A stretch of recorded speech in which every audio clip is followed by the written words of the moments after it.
the parliament is to approve the national budget. In our system, if the parliament does not approve the national budget, the government and the parliament go home and we have a new election, which means it represents really an annual consent for the economic policy presented by the government. And therefore, in my mind, when we talk about, the old phrase, no taxation without representation, I would say no taxation without collective consent. If this is the case, then of course we have to realize that in order to assume, to accept the assumption that there is a consent, the tax law should contain some qualities. And I'm going to mention one of the Edinburgh scholars, of course Adam Smith, who mentioned the four canons of good tax law. And surprisingly enough, I found that in our modern time, these four canons supposed to be also a constitutional guideline for the tax legislation. If I may remind to all of us, the first requirement is that the tax should be certain and not arbitrary. And in modern time, I think that certainty means not retroactive tax legislation. And of course, it's combined or connected to the concept of consent, which means we obviously cannot assume that we accept, consent, the idea to have a retroactive tax. We are willing to pay taxes only if we know ahead of time what are the consequences. We won't accept, we won't consent any retroactive tax. Another, I think,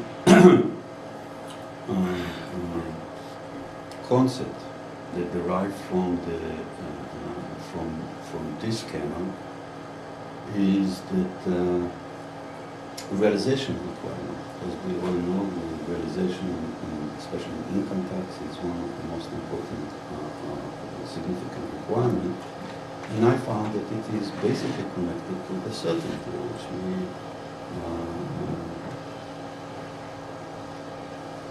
if we talk about income, basically we can talk about two types of income. One is realized income, the other one is the economic concept of income. What is the first one, is what? The first income? The first type? Is realized income. The other one is what the economists said, income. And the general concept of income is, of course, non-realized income, meaning the potential income, which means we all know that the value of an asset is the present value of the future stream of income. And we can apply tax on the future stream of income, the present value of the stream of income, which is basically property tax. But once we decided that we prefer income tax, we mean that we prefer a realized income, not the potential income that will be coming in the future, but the realized income. And again, I found it in an interesting way, I would say, that this requirement comes or derives from the certainty. The second requirement or the second canon is the convenience of the contributor. And here again, I relate this requirement to a modern concept. First of all, the human dignity.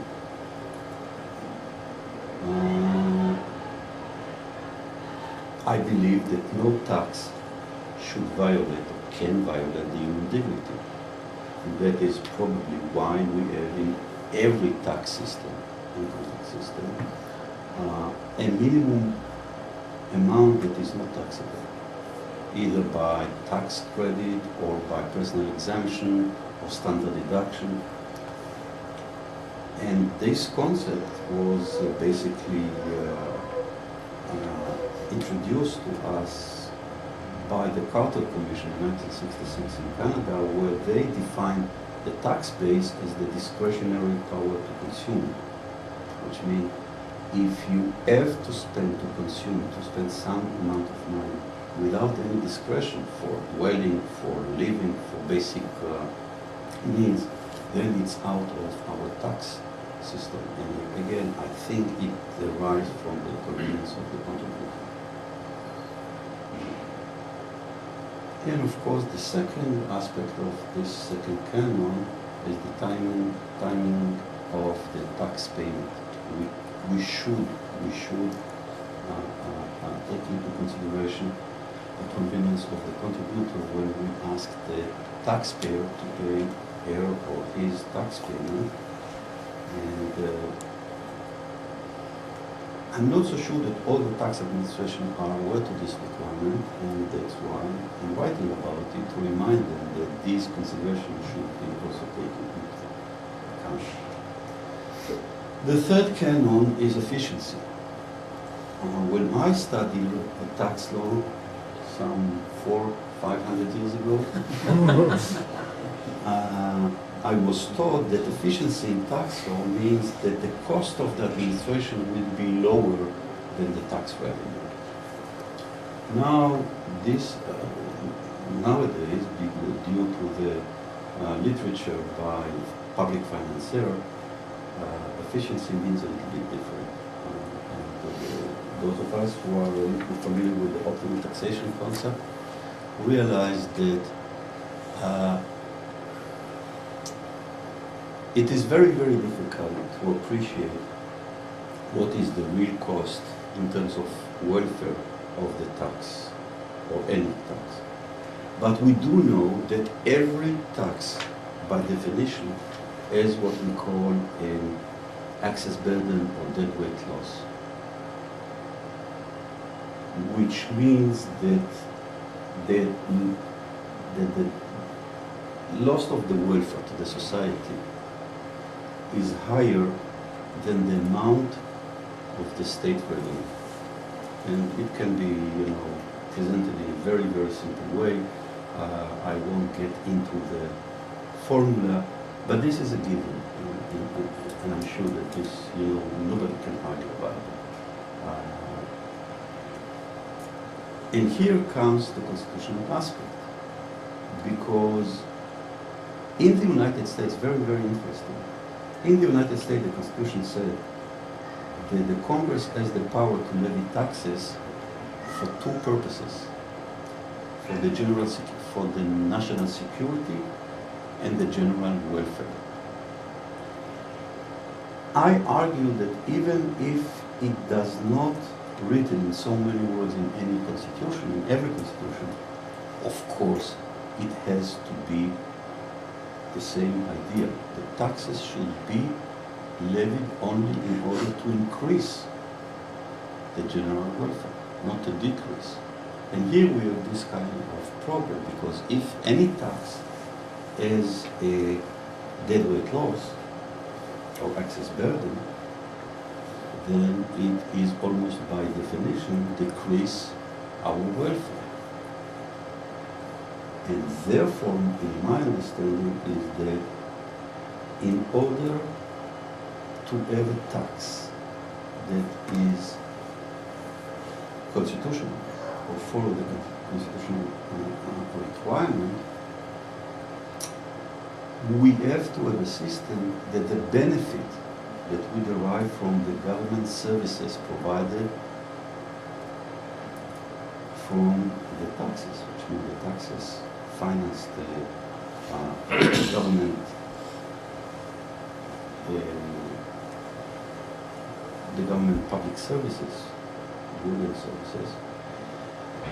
The total amount of the welfare that the public goods and services that's supposed to provide us should be higher than the total excess burden of the taxes. Of course, there is a severe problem how you measure it, because how can we measure the benefit that each member of our society derive from the public goods and services? Unfortunately, in Israel, the security budget is quite significant, and I always tease my students by asking how much welfare you derive while you see an Israeli jet flying over the sky, or an Israeli singer going to the Eurovision or something like this. So it's very difficult, I don't have any doubt. But at least for the time being, until we'll be able to begin to measure the benefit in terms of benefit from the public goods and services, it should be maybe a constitutional requirement. When I present this concept to my student, I used to be, until 3 years ago, I used to tell them, listen, this is the role of the academy. We should begin our proposal in a very theoretical way. And we should hope that one day somebody comes with a formula, how can we measure the benefit or the wealth? Now, two things happened in my personal teaching experience. The first one was, I was teaching 3 years ago, and I said to my student, well, I really don't know how we can measure it, but this is the principle. And one of my students raised her hand and said, I don't understand the difficulties. Because I live in a town that is under attack by the Hamas rockets and so on and so forth, and I do not enjoy most of the public goods and services provided by the government to the other population in Israel. I cannot enjoy the freedom of movement. I cannot enjoy the freedom of occupation. I don't have free education because we study maybe 2 days a week because of the rockets and so on and so forth. And therefore I don't enjoy the benefit of the government. And therefore I published a short article in the Israeli leading newspaper, argued that this town, the population of this town, have the right for a constitutional right for tax reform, because they do not enjoy the benefit of the government, and therefore they have the right not to pay taxes. The second experience is that I enter to a fascinating literature that defy the traditional way of measuring the domestic or what used to be once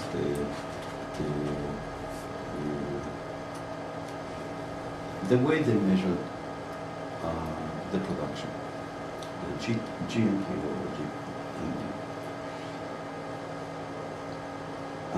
And I realized that the one who invented or developed the concept of GNP is a Russian immigrant to the United States by the name of Kuznets. And he was asked by the American government to provide some kind of measurement, basically a national accounting measurement for the state. And he developed what later on became the modern measurement of the production, of the national production. And in 1960, he published an article saying, either I didn't understand what the government asked me, or the government didn't understand what I provided them, but I didn't mean that the welfare in the United States or all over the world will be measured only in terms of dollar. There are some other components to the national welfare that we should take into consideration. The negative aspect, one of the examples today is when you, for example, sell oil for $2 billion, you should take into consideration not only the $2 billion in the positive aspect, but also the damages that this oil produced to our society, to the environment. Another example which I really love is when they say if you sell 100,000 television sets, so the amount that you can this is part of the positive aspect. But what about the negative aspect, that you don't spend enough time with your kids because of the television, that the kids don't spend enough time on homework and so on and so forth. So we really don't have to give up the idea that we should strive to develop a better measurement for the national welfare. So this is just, I would say, a side comment about efficiency in taxation. And I think it is at the very, very beginning of the process, but I think that it will become a significant field in economic and tax law research. And of course, the fourth canon is the tax should be fair and equitable. And we are probably all aware to this kind of requirement, the non-discretionary, the non-discrimination and quality requirement. We are all familiar with the horizontal equity and the vertical equity, and I don't believe that I should spend any time on it.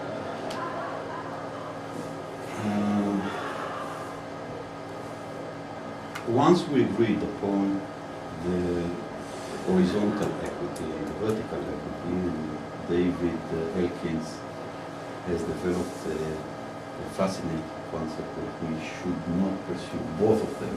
It's enough to pursue only one. Not sure we can't. So the question turns to be, okay, so if we decided that equal taxpayers should pay equal tax payment and non-equal should pay non-equal tax payment, what is the criteria for equality and differences between taxpayers? And of course, there are two. One is the benefit principle, and the benefit principle from the public goods and services, and the other one is the economic ability to pay.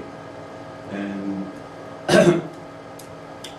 I belong to those who believe that there is no distinction between the ability to pay and the benefit principle, and I was very happy that I found this idea in Adam Smith with Supranational, where he argued basically that those who have more benefit more from the public goods and services.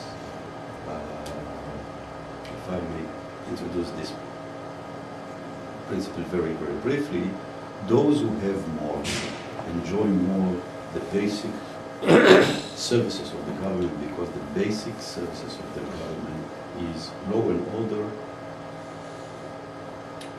recognition of the property rights, recognition and protecting the property rights, the freedom of contract, and the ability to produce income. And therefore, those who enjoy more of these services obviously has more ability. There is wonderful, wonderful story about an American billionaire that was approached by the anti-tax movement, and they asked him to join the forces, and he said, "Why should I?" He said, "What do you mean, why should you? Uncle Sam takes 50% of your income from you."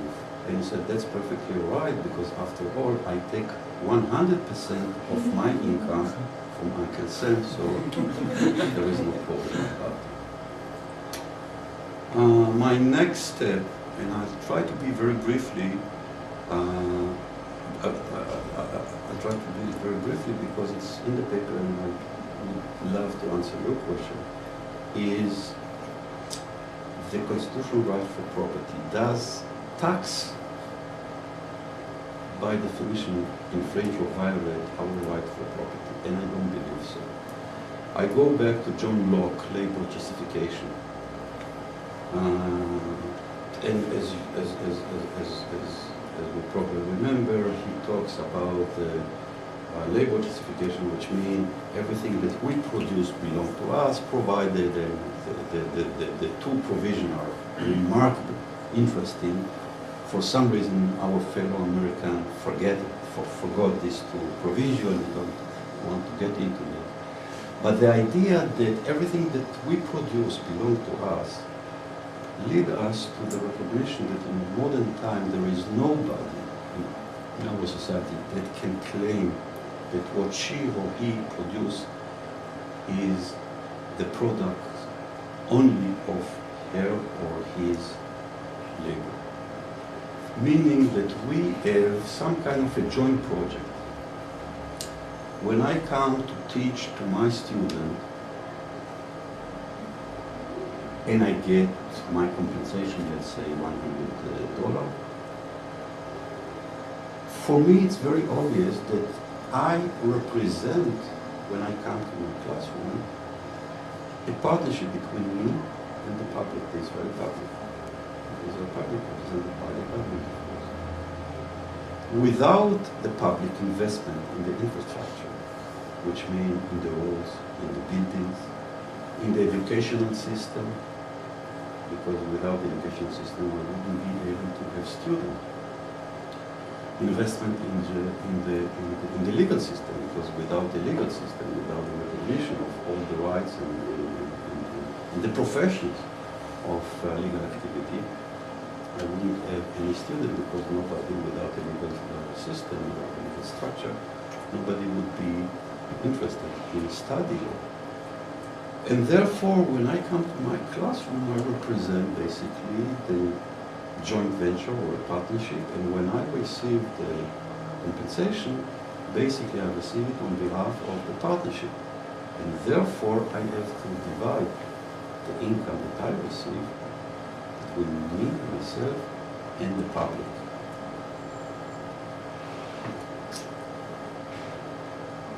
I think that there are two